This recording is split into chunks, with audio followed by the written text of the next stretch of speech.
Merci pour le don de ton esprit, Seigneur. Ce matin, tu nous conduis dans toute la vérité, Seigneur. Tu inspires ces moments. Dispose nos cœurs. Nous voulons grandir en toi, Seigneur Dieu, dans la vérité de ta parole, Seigneur, dans la justice, dans l'amour, dans la communion, Seigneur Dieu, des saints. Que ton nom soit loué, que ton nom soit adoré pour tout ce que tu fais dans le beau et précieux nom de notre Sauveur et Seigneur Jésus-Christ. Nous avons ainsi prié. Amen. Gloire à Dieu. Nous allons ouvrir la Bible très rapidement. Alléluia. La Bible, c'est un livre inspiré. Alléluia. Donc, c'est poussé par le Saint-Esprit. Nous dit l'Écriture que les hommes, les saints hommes ont parlé de la part de Dieu. Alléluia. Il y a une partie de la Bible qui a été écrite par des hommes et une autre partie de Dieu lui-même, notamment les 10 commandements. Ce n'est pas un homme qui a écrit les 10 commandements, c'est Dieu lui-même qui les a écrits sur les tables de pierre, et ces tables de pierre ont été remises à Moïse pendant 40 jours. Il avait pris 40 jours sur la montagne, chers frères et sœurs dans le Seigneur. Donc les paroles qui sont consignées dans ce livre sont dignes de confiance. Amen. Dieu ne ment pas, sa parole c'est la vérité. Nous devons placer notre confiance dans cette parole, chers frères et sœurs, et non sur ce que les hommes peuvent nous raconter à gauche et à droite. Merci. Genèse chapitre 13, si quelqu'un peut nous faire lecture.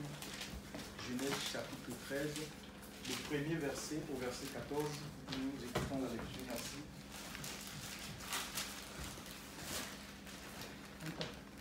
Genèse 13. On lit à haute voix pour tout le monde.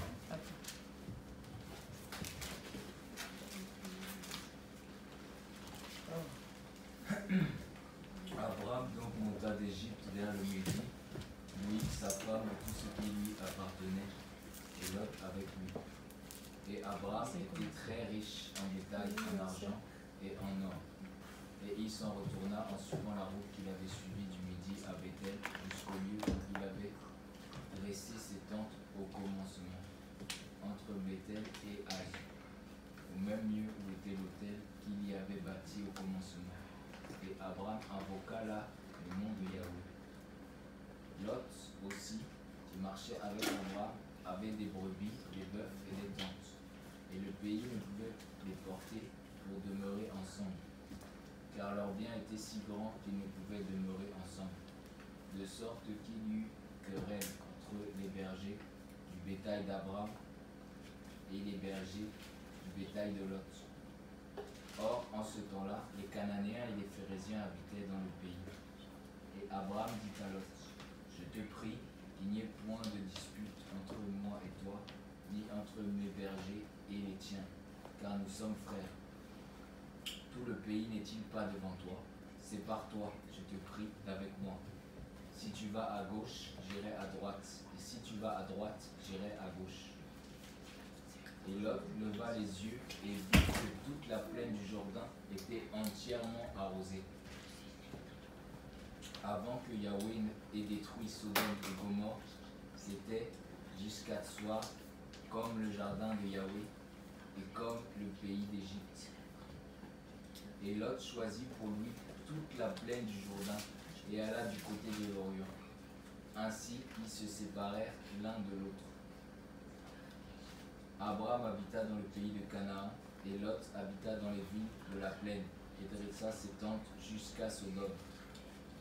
Or, les habitants de Sodome étaient méchants et de grands pécheurs contre Yahweh. Et Yahweh dit à Abraham, après que Lot se fut séparé de lui, lève maintenant tes yeux et regarde du lieu où tu es vers le nord, le midi, l'orient et l'occident. Car je te donnerai à toi et à ta postérité pour toujours tout le pays que tu vois. Gloire à Dieu. Donc Genèse, c'est le livre de la création. Ça fait partie des 5 livres écrits par Moïse. Alléluia. Nous avons la Genèse, nous avons Deutéronome, nous avons Exode, nous avons le Lévitique, nous avons Nombre. Alléluia. Il y a 5 livres comme ça. C'est Moïse qui les a écrits. Et ici, il nous est parlé de la vie d'un homme, Abraham. Alléluia. Un événement qui s'est produit dans sa vie. Vous savez que Abraham, c'est quelqu'un qui était, il s'appelait Abraham. C'était son nom de naissance. Donc il y aura un changement quand Dieu va l'appeler, alléluia, et il va changer son nom. C'est ce qui se passe. Ce n'est pas un changement. Aujourd'hui, il n'est pas question de changer. Dans certaines religions, quand les gens ils se convertissent dans des religions soi-disant officielles, par exemple dans la religion musulmane, on va te changer de nom, on va te donner le nom de conversion. Mais sauf que le cœur, il n'est pas transformé. C'est pas ça en fait. C'est pas la conversion des noms. Hein? La conversion de la chair, c'est pas passer d'une religion à une autre qui fait de nous un enfant de Dieu. Alléluia. C'est la conversion du cœur. Et Dieu va aussi lui donner, non seulement son nom sera changé, parce qu'il y a des gens qui lisent la Bible de manière littérale et ils reproduisent ça en fait. Tu vois? Et pourtant, même il y a certains actes qui ont été accomplis dans la Bible, mais qui ont des messages qui sont codés. Alléluia. C'est pourquoi il ne faut pas qu'il y ait plusieurs qui enseignent, nous dit l'Écriture. Dieu a ces gens qu'il établit pour pouvoir enseigner la parole de Dieu. Alléluia. Et oui, parce que si tout le monde se met à enseigner comme ça, sans avoir été appelé par le Seigneur, chers frères et sœurs, on va égarer les gens, on va enfermer, on va emprisonner les gens. Il y a beaucoup de gens comme ça qui sont emprisonnés par des fausses doctrines. Alléluia. Ils deviennent prisonniers des fausses doctrines. Alléluia. Et leur vie ne peut pas. Ils vont végéter en fait. Ils vont faire du surplace et leur vie ne va pas croître, grandir, germer. Ils ne seront pas des gens épanouis dans la foi. Non seulement le nom de cet homme, Dieu va changer le nom de cet homme, aussi il va lui donner la circoncision. Alléluia. La circoncision consistait en l'ablation du prépuce chez les mâles. Le prépuce, c'est le gland, c'est un gland de peau, c'est un repli de peau qui recouvre le gland dans le sexe de l'homme. Alléluia. Et c'est une partie qui garde ce repli de peau-là, ça garde les saletés en fait. Pour les gens qui ne sont pas circoncis, ils savent ce que je suis en train de dire, parce que moi aussi, j'avais ce blanc-là, et bon, je me suis circoncis, ça garde la saleté en fait. Tu vois, et voilà. Donc, et le Seigneur va donner ça comme étant le signe de son appartenance. Ça fait mal. C'était à l'époque avec, peut-être il y avait des couteaux de pierre. On n'avait pas les couteaux en inox, machin comme aujourd'hui. C'était des couteaux de pierre, il n'avait pas l'anesthésie. Donc c'était une preuve douloureuse. Abraham est passé par là, je crois qu'il avait 99 ans quand il s'est circoncis lui-même, et parce que Dieu lui avait commandé de le faire aussi son fils dans la chair. Il a eu un fils dans la chair du nom de Ismaël. Il avait 13 ans, il s'est circoncis, et tout ce qui était mal dans sa maison, parce qu'il avait beaucoup de serviteurs. Nous voyons que cet homme, quand il est sorti de l'Irak, de son pays de naissance, alléluia, Dieu l'a béni. Alléluia. Il a eu un appel à sortir de son pays de naissance. Alléluia. Et il est sorti. Aujourd'hui, nous, il n'est pas question, Dieu ne parle pas de sortir de notre pays de naissance. Alléluia. Mais de sortir des coutumes, des us, des traditions. Vous voyez, il y a beaucoup des enfants de Dieu qui sont enfants de Dieu, alors ils continuent à être possédés. Pourquoi? Parce qu'ils sont enfants de Dieu et en même temps ils sont dans les coutumes. Alléluia. Tu ne peux pas continuer à obéir aux coutumes. Il faut que tu discernes. Ce n'est pas que tout ce qui est dans les coutumes, c'est mauvais. Mais il y a certaines pratiques qui sont dans les coutumes que nous, enfants du Seigneur, on n'a pas besoin de les faire. Surtout quand on dit qu'en faisant ces coutumes, tu es garanti de la protection. Que la coutume te garantit la protection, mais non, c'est le Seigneur qui nous protège. Il ne sommeille ni ne dort celui qui veille sur son peuple. Et nous sommes, si nous l'avons rencontré, nous sommes son peuple, nous avons été adoptés, alléluia. Nous sommes les enfants adoptifs de Dieu, alléluia. Le mot adoptif, adoption, c'est uetisio. Uetisio, en grec, ça veut dire établi comme fils. Donc Dieu nous a établis comme fils et filles de Dieu. Dans quoi? Uetisio, dans son royaume. Ça dit que nous avons le même rang. Nous occupons dans le royaume de Dieu le même rang que Christ. Christ, c'est un roi. Et vous savez, les enfants qui sont qui ont une filiation royale, ces enfants ont une éducation quoi, qui est particulière. Ils ont une discipline qui n'est pas comme les autres enfants. Donc et c'est ça en fait, c'est ça qu'on n'arrive pas nous à intégrer. On n'est pas comme tout le monde, mes enfants, mes frères et sœurs. Hein, on est des princes. Dieu nous a donné, on a cette filiation en fait, d'être enfants de Dieu, des princes, fils du roi, des rois. Alléluia. Et il y a cette éducation là dont le Seigneur veut, comme il nous a adoptés. C'est comme quand tu adoptes un enfant, mais cet enfant là, tu vas lui donner ton éducation en fait. Alléluia. Donc c'est ça. Donc le Seigneur, puisque nous avions eu des éducations, alléluia, donc Dieu nous rééduque. Et c'est pas évident. Donc il va nous ciseler. Ça fait mal en fait. Tu vois, ça fait mal. Mais il faut qu'on épouse cette éducation pour pouvoir rentrer dans notre destinée. Si on refuse cette éducation, cette discipline, on ne pourra jamais vivre comme des rois, comme des seigneurs, chers frères et sœurs. Alléluia. Un roi, c'est quelqu'un qui a l'autorité. Alléluia. Donc il ne faut pas seulement qu'on récite « Je vous ai donné l'autorité, le pouvoir de marcher sur les serpents et les scorpions, et surtout la puissance de l'ennemi, rien ne pourra nuire. » Et que quand il y a un cafard qui tombe la nuit, on commence à courir, on commence à trembler. Chers frères et sœurs dans le Seigneur, alléluia, l'autorité de Dieu là doit être vue chaque instant dans notre vie de marcher. C'est-à-dire de ne pas être contrôlé par quoi que ce soit, ni par qui que ce soit, si ce n'est par l'Esprit de Dieu. Alléluia. Donc, et parce que cet homme-là, nous dit l'Écriture, il était riche en or, en argent, on l'a souligné. Or, argent, des brebis. Il avait une richesse considérable. Mais il n'était pas, on voit que malgré qu'il soit riche, il n'a pas abandonné Dieu. La richesse ne l'a pas amené à dire maintenant j'arrête avec le Seigneur. Il a continué à marcher. Il n'était pas possédé par ses richesses. Alléluia. Mais il marchait, continuait à marcher avec le Seigneur. Il n'était pas léger dans sa relation avec le Seigneur. Il y a beaucoup comme ça. Quand ils ont l'argent, ils deviennent légers. Quand il y a une situation administrative ou professionnelle, financière qui est stable, ils ne veulent plus se donner, ils deviennent tièdes en fait. Ils sont entre bons, en fait, ils vont comme ça, comme une formalité. Ça va finir même à quelle heure? Oui. La réunion là va finir même à quelle heure? On est bien léger. Et pourtant, chers frères et sœurs, il y a le meilleur. Le meilleur est devant nous. Le meilleur, je vous assure.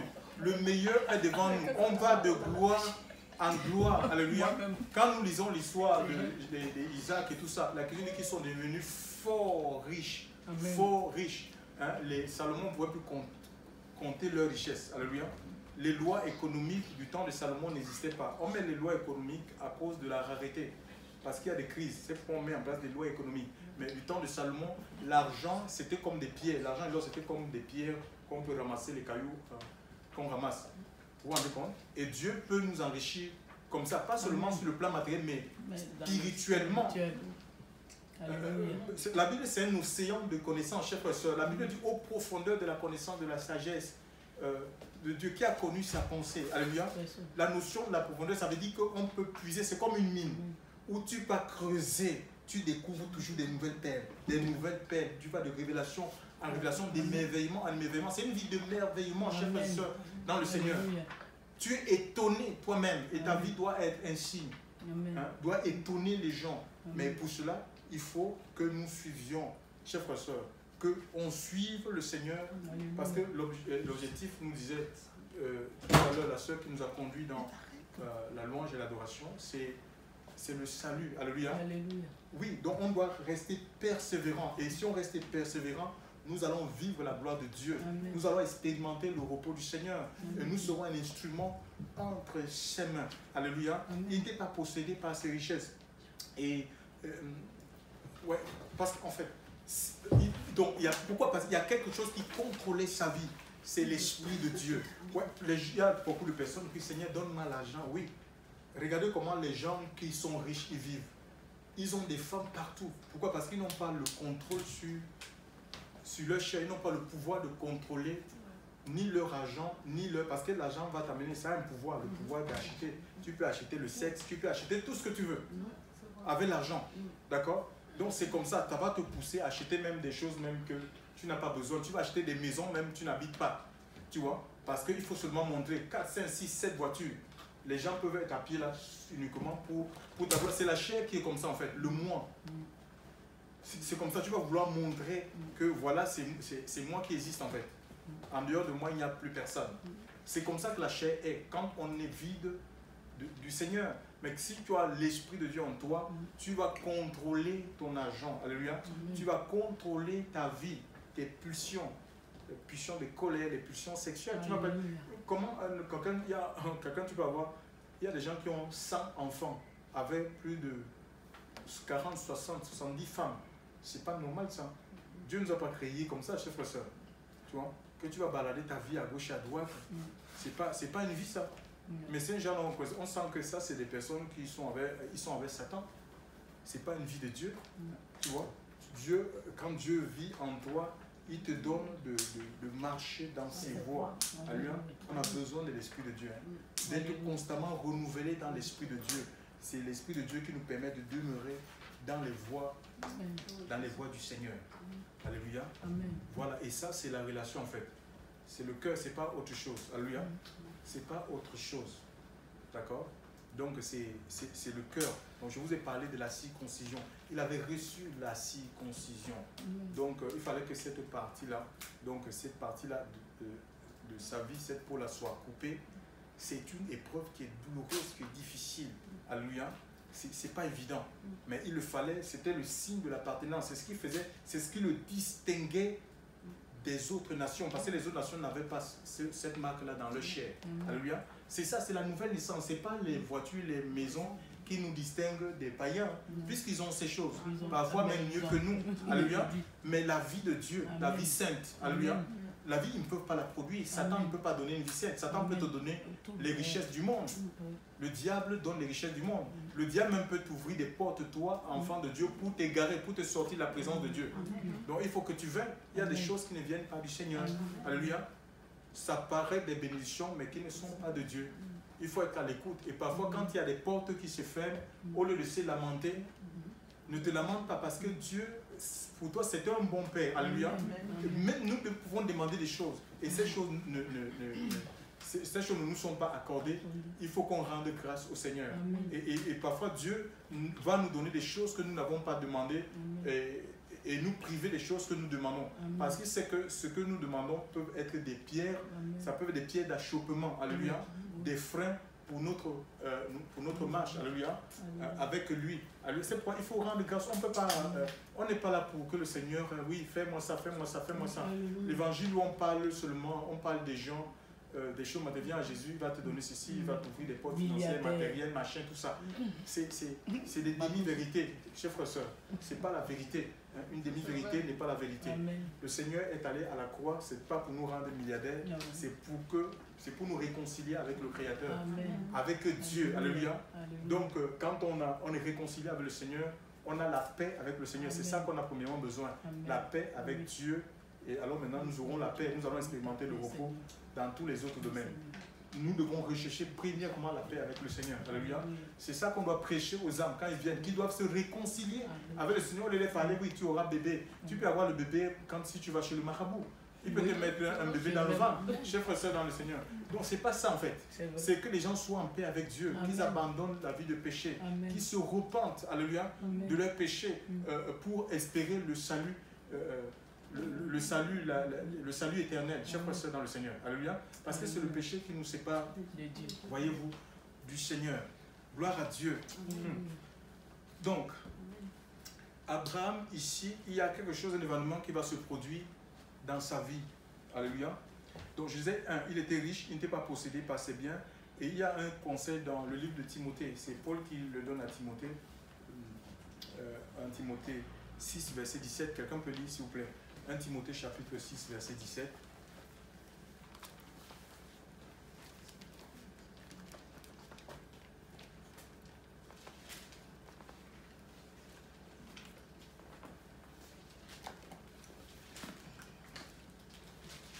Qu'est-ce qu'il dit? Ordonne aux riches de l'âge présent de ne pas être hautains et de ne pas mettre leur confiance dans des richesses incertaines, mais dans le Dieu vivant qui nous donne toutes choses abondamment pour un jour. Donc ordonne, c'est un ordre, c'est un commandement, c'est un impératif. Dis aux riches de ne pas mettre leur compte dans des richesses incertaines. Oui, parce qu'aujourd'hui on peut être riche, demain on se lève, on n'a plus rien, on est ruiné, on a fait des placements à gauche, à droite et tous nos gens s'envolent. Ou on peut aller jouer, il y a des gens qui vont jouer au poker. Ils ont perdu, il y a des gens qui ont un riche directeur, ils se retrouvent SDF dans la rue sans plus rien. Alléluia. Mais de mettre leur confiance en Dieu, alléluia, qui nous donne toutes choses pour pouvoir en jouir, chers frères et sœurs, dans le Seigneur. Donc Dieu n'est pas contre la jouissance, que tu jouisses des biens qu'il te donne. Alléluia. Tu ne peux pas avoir les moyens de vivre comme un minable, un misérable, sous prétexte que oui, la piété, la vie avec Dieu fait que je dois. Non, c'est pas ça en fait. On vit normalement, alléluia, mais on n'est pas possédé par les choses matérielles. Donc ça, il faut qu'on le dise. L'argent, ça rend arrogant. Hein? Bon, combien de personnes sont arrogants? Ils voient les autres, ils snobent les gens, ils pensent que c'est eux seuls qui existent, ils écrasent, ils dominent, chers frères et sœurs, sur les autres. Pourquoi? Parce qu'ils ont de l'argent, alléluia. Ils veulent soumettre tout le monde. Il y a des parents, des enfants même qui manquent de respect à leurs parents parce que c'est eux qui sont le soutien financier pour eux. Et ils pensent qu'ils peuvent balader, conduire leurs parents comme ils veulent. C'est pas ce que la Bible a dit. Enfants, obéissez à vos parents. Même si tes parents sont pauvres, il faut que tu les respectes. C'est eux qui t'ont donné la vie. Alléluia. Tu dois continuer. Moi, je n'ai pas vu Esther. Esther, dans la Bible, a continué à obéir à Mardoché, qui était son oncle, pourtant elle était reine. Elle continue à obéir à son oncle, quoique étant reine. Alléluia. Elle continue à suivre les conseils de son oncle. Et ça a pu les sauver de l'extermination qui avait été mise en place par Aman, chers frères et sœurs. Alléluia. Si elle disait que non, mais c'est mon oncle, de toute façon, moi je me passe de ses conseils. Mais tous les juifs à cette époque-là devaient être complètement détruits. Il y a des gens comme ça, ils ont des vies complètement détruites parce qu'ils ne veulent pas écouter les conseils. Ils ne veulent même pas se confier. Alléluia. Parce que quoi? Ils savent que le conseil que tu vas leur donner ne va pas aller dans leur direction. Tu vois? Donc ils préfèrent une navigation, aller se casser le visage. Ça ne marche pas. Nous, on ne peut être affranchis que si nous acceptons la vérité. Alléluia. Il n'y a pas de bonheur, on ne peut pas expérimenter le bonheur en dehors du chemin de Dieu. Alléluia. C'est impossible. Il n'y a pas de repos en dehors du chemin de Dieu. Jésus dit, venez à moi, vous tous qui êtes fatigués, je vous donnerai du repos. C'est en suivant le Seigneur. Et Jésus, c'est sa parole. C'est en suivant la voix de Dieu, les conseils du Seigneur. Alléluia. Qu'on va expérimenter le repos de Dieu, chers frères et sœurs. Alléluia. Gloire à Dieu. Et le Seigneur veut le repos pour chacune de nos vies.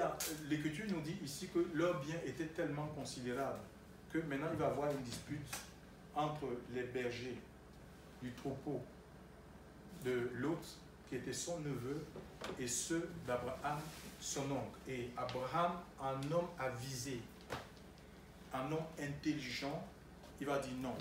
Si je laisse faire, comme ça commence déjà entre mes bergers et leur berger là, ça va finir par se répercuter sur nous. Il va dire non, ça serait mieux que nous nous séparions.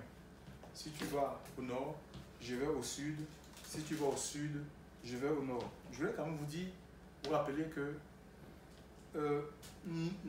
l'autre était son neveu. D'accord? Donc s'il fallait, il s'est précipité à choisir. Il a regardé, nous dit l'Écriture. Et pourtant il aurait pu dire, bon non, mais t'es mon oncle. Tu es comme mon père, en plus tu m'as adopté et tout ça. Parce que son père était mort, hein, le père de... tu m'as adopté, papa, choisis l'endroit que tu veux partir. Non, non, non, non. Les Chanel, c'est comme ça en fait. Ils aiment les premières places. Les gens qui sont Chanel, les chrétiens Chanel, ils veulent qu'on les serve, ils veulent les premières places. Ils sont dans la précipitation en fait. Ils veulent être vus. C'est comme ça les chrétiens Chanel. Il a choisi lui directement. Et il va choisir. L'Écriture dit, il lève les yeux, il va voir les plaines de Jéricho. Donc il y avait le Jourdain, c'était vert, c'était arrosé. Il a dit, ben oui, c'est bien pour mes brebis. Chez mes brebis, ils auront la verdure et tout. Ils auront de l'eau pour s'abreuver. Et il va placer ses tentes jusqu'à... Il va les planter à Sodome. Mais le verset 13 nous dit que, or, donc c'est qu'il ne pouvait pas, parce qu'il a vu de loin. Il a vu c'est vert, c'est beau, c'est arrosé. Il a vu avec les yeux de la chair. Donc l'Écriture nous demande de marcher non pas la vue, mais on marche par la foi. En fait. Oui, on marche par la foi, on marche par l'esprit. On vit par l'esprit de Dieu. On ne doit pas vivre par la chair. On dit que mon juste vivra par la foi. La foi, c'est la confiance en Dieu. Parce qu'il y a, attention, certaines personnes pensent que quand on dit que le juste vivra par la foi, ça veut dire que tu dois abandonner ton travail et tu vas vivre par la foi. Ce n'est pas ça en fait. Tu travailles, mais tu comptes sur Dieu. Tu ne mets pas ta confiance sur le travail parce que ton travail peut s'arrêter un jour. Maintenant, il peut arriver, parce qu'il y a des gens qui ont ce qu'on appelle des appels spécifiques, il peut arriver que Dieu te dise, mais il faut que tu entendes la direction du Seigneur, qui te dise que arrête le travail. Parce que le Seigneur ne peut pas te dire que arrête le travail pour devenir un mendiant, hein, pour commencer à racketter. Il y a beaucoup de pasteurs qui sont devenus des racketteurs, des bandits, des brigands évangéliques. Ben parce que ils ont arrêté le travail. Comme on est dans les moules en fait, on est conditionné que quand tu as l'appel de pasteur, tu ne dois pas travailler. Directement, tu dois être comme ça.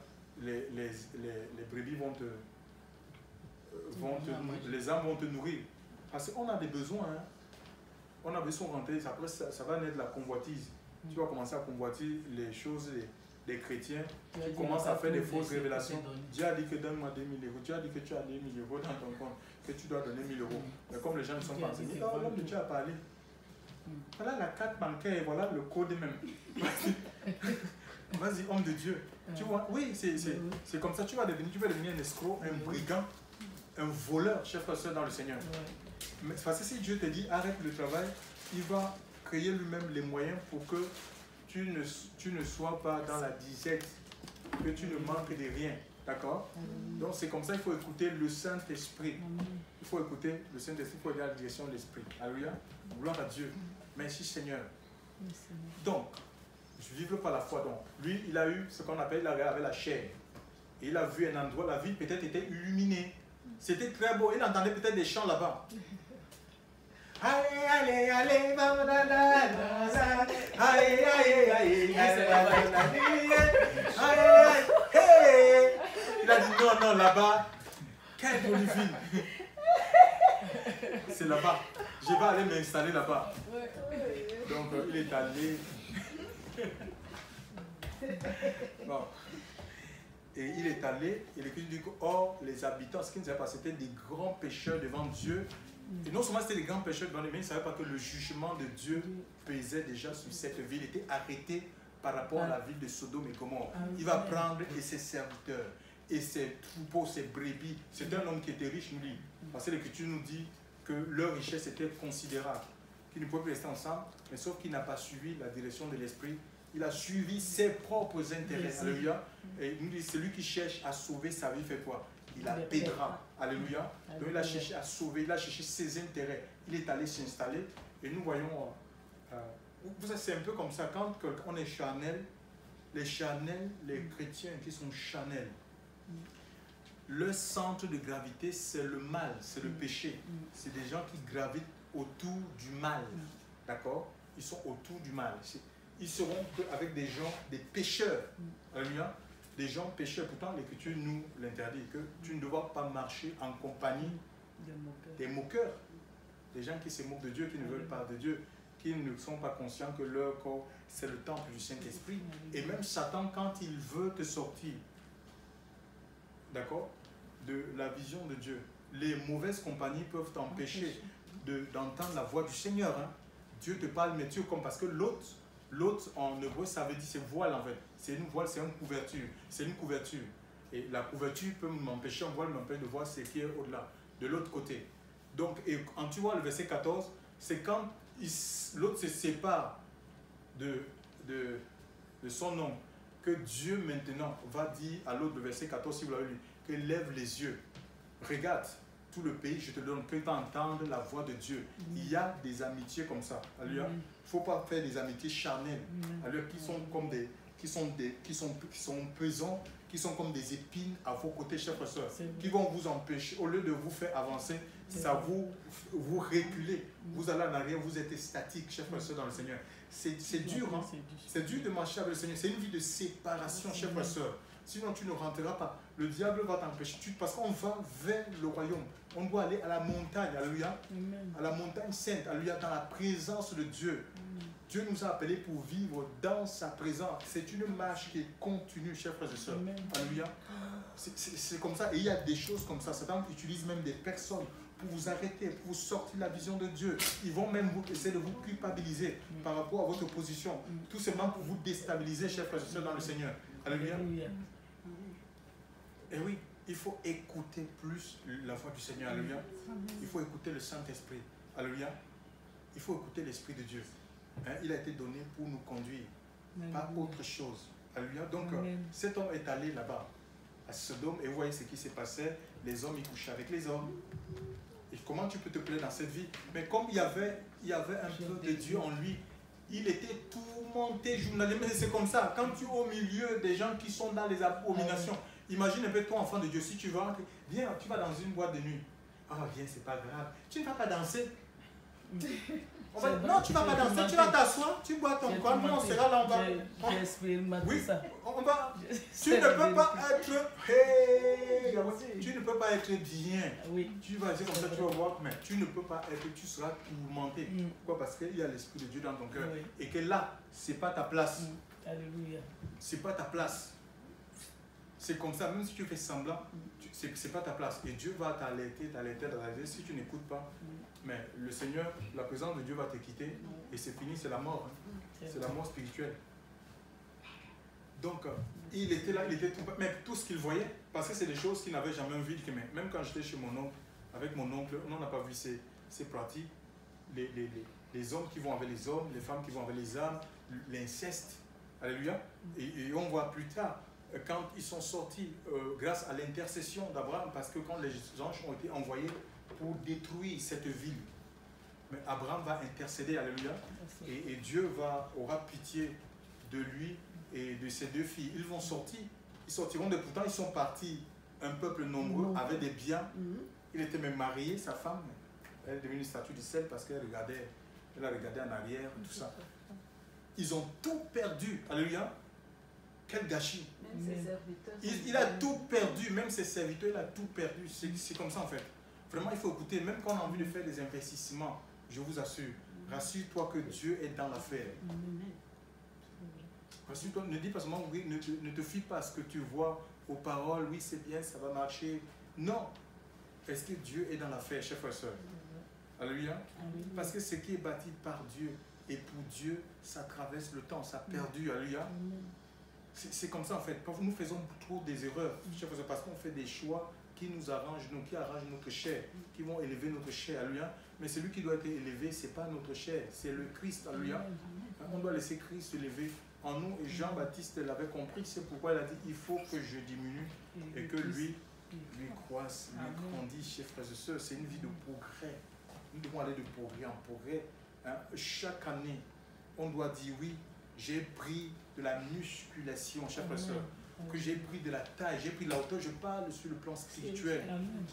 Que je grandis, ma vie d'adoration a germé, ça coule comme de l'eau. Je sens que j'ai plus de présence du Seigneur. C'est ça qui fait de toi, c'est pas la multitude. Qu'est-ce que tu as rien à foutre? Et plus Dieu gagne ta vie, tu verras que tu as envie d'être seul. Mais quels sont ces chrétiens qui cherchent des amitiés, sur des amitiés charnelles? On m'en dit les amitiés. Chers frères et sœurs, hey, il y a un problème là. Chers frères et sœurs dans le Seigneur, plus Dieu gagne ta vie, tu rentres, tu sens un repos, tu es dans le repos, tu sais Dieu dans le repos et non dans l'agitation. Chers frères et sœurs dans le Seigneur. Et on voit la différence. Celui qui a fait un choix charnel a tout perdu. Abraham a écouté Dieu. Et nous, qui l'a conservé, c'est bien. Et il les a légués à sa descendance. Alléluia. À sa descendance. Il faut qu'on fasse vraiment le bon choix. Le bon choix, c'est de suivre Jésus. C'est de suivre la voie. Oui, autrefois, les disciples le suivaient littéralement, mais nous suivons sa parole. Et surtout, il nous a donné le Saint-Esprit pour guider. Alléluia. Il vous conduira dans toute la vérité. Et ce n'est pas évident, chers frères et sœurs. Les choix de Dieu, le chemin du Seigneur ne sont pas nos chemins. La Bible nous dit dans le livre Isaïe 55, autant le ciel est éloigné au-dessus de la terre, autant mes voies sont au-dessus de vos voies, mes pensées sont au-dessus de vos pensées. Confions-nous dans le Seigneur, alléluia, et dans sa parole, alléluia, nous allons expérimenter le repos de Dieu, alléluia. Gloire au Seigneur. Donc, voilà, donc, je crois que j'ai tout dit, hein. J'ai tout dit, c'est une vie vraiment de séparation. Et il ne faut pas qu'on ait peur de se séparer. S'il y a des choses qui veulent nous empêcher de vivre Dieu, ben, qu'on n'hésite pas à se séparer. Ce n'est pas un problème de sentiment. Sinon, tu vas t'arrêter, tu vas arrêter l'action de Dieu, dans ta propre vie. Mais qu'il ne soit pas ainsi. Nous allons prier le Seigneur vraiment.